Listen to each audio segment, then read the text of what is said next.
दूसरी खबर यह कि Jammu Kashmir civil society forum ने बिजली के नरखों में मुजवज़ा 20% इजाफे पर गहरी तशवीश का इजहार करते हुए इस इक़दाम को अफसोसनाक और गैर मुनसिफाना करार दिया है। जो फोरम के चेयरमैन है अब्दुल क़य्यूम वानी ने कहा कि ये फ़ैसला ऐसे वक्त में सामने आया जब पूरी वादी शदीद सर्दी से दो चार हैं, और उन्होंने इस बात पर ज़ोर दिया है कि ये जो फ़ैसला लिया गया है सरकार को इस पे इक़दाम उठाने की ज़रूरत है। इस फ़ैसले को वापस ले जाना चाहिए क्योंकि लोग पहले से ही बड़ी परेशानियों में मुब्तला है और इसलिए उन्हें उनकी परेशानियों में ज़्यादा इजाफा होगा। सिर्फ इन्होंने नहीं बल्कि तमाम सियासी पार्टियां जो हैं वो सीखफा हैं। सभी सियासी पार्टियों के बयान सामने आए हैं, कल से लगातार हमने देखा है। बल्कि आम लोग जो हैं वो भी नाराज़ है कि क्यों इस तरह का सरकार फ़ैसला ले रही है, क्योंकि इससे लोगों का जीना जो है वो महाल हो जाएगा। एक और ख़बर यह है कि 26 नवंबर को यौम दस्तूर वसी पैमाने पर फ़ैसला लिया गया है। जम्मू कश्मीर इंतज़ामिया ने 26 नवंबर 2025 को यौम आइन यानी जिससे समूदहन दिवस भी कहा जाता है, उसके लिए उन्होंने वसी पैमाने पर मनाने का हुक्म देते हुए एक सर्कुलर जारी किया है और ये दिन हिंदुस्तान के आइन को अपनाने की याद में मनाया जाता है। और सर्कुलर के मुताबिक तमाम सरकारी दफातर, तालीमी इदारों और मरकज़ के जो ज़ेर इंतज़ाम इलाके हैं और उनमें तकारीब मुनक़द किए जाएंगे और तमाम दफातर में, ताकि ये यौम आइन जो है उसका मनाया जाएगा। आज की कई अहम खबरों के साथ आपकी खिदमत में हाजिर हूँ। पहली बड़ी ख़बर यह है कि कई माह बाद आज सयाहती मकाम द्रंग जो है उसको खोला जाएगा।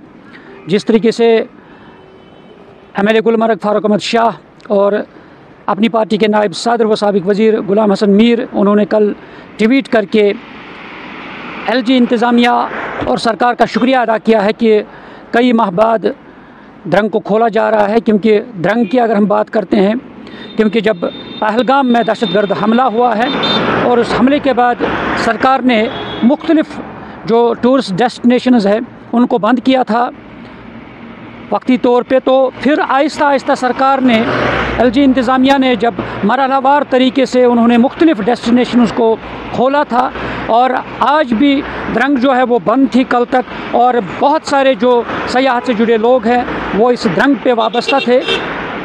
और जिस तरीके से जो खबर आई है कि आज उसको खोला जाएगा और इस सिलसिले में जो भी सयाहत से जुड़े लोग हैं उनमें काफ़ी खुशी पाई जा रही है और वो खुशी से फूले नहीं समा रहे हैं कि इतनी मुद्दत के बाद, इतने महीनों के बाद अब ये द्रंग खोला जाएगा। और सयाह जो है वो जो गुलमर्ग आते हैं वो ज़रूर द्रंग वाटरफॉल और द्रंग की खूबसूरती जो है वहाँ देखने जाते हैं।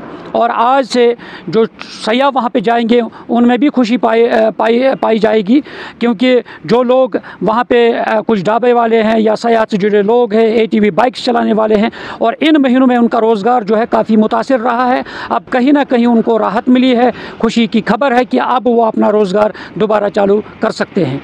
दूसरी खबर यह कि Jammu Kashmir civil society forum ने बिजली के नरखों में मुजवज़ा 20% इजाफे पर गहरी तशवीश का इजहार करते हुए इस इक़दाम को अफसोसनाक और गैर मुनसिफाना करार दिया है। जो फोरम के चेयरमैन है अब्दुल क़य्यूम वानी ने कहा कि ये फ़ैसला ऐसे वक्त में सामने आया जब पूरी वादी शदीद सर्दी से दो चार हैं, और उन्होंने इस बात पर ज़ोर दिया है कि ये जो फ़ैसला लिया गया है सरकार को इस पे इक़दाम उठाने की ज़रूरत है। इस फ़ैसले को वापस ले जाना चाहिए क्योंकि लोग पहले से ही बड़ी परेशानियों में मुब्तला है और इसलिए उन्हें उनकी परेशानियों में ज़्यादा इजाफा होगा। सिर्फ इन्होंने नहीं बल्कि तमाम सियासी पार्टियां जो हैं वो सीखफा हैं। सभी सियासी पार्टियों के बयान सामने आए हैं, कल से लगातार हमने देखा है। बल्कि आम लोग जो हैं वो भी नाराज़ है कि क्यों इस तरह का सरकार फ़ैसला ले रही है, क्योंकि इससे लोगों का जीना जो है वो महाल हो जाएगा। एक और ख़बर यह है कि 26 नवंबर को यौम दस्तूर वसी पैमाने पर फ़ैसला लिया गया है।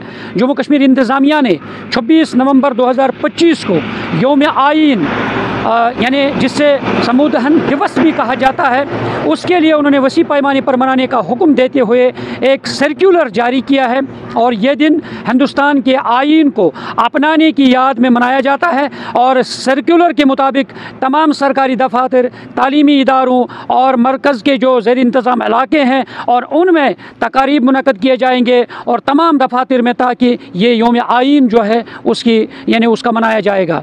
न्यूज़ 18 जम्मू कश्मीर के लिए मैं मुनीर हुसैन हुर्रा।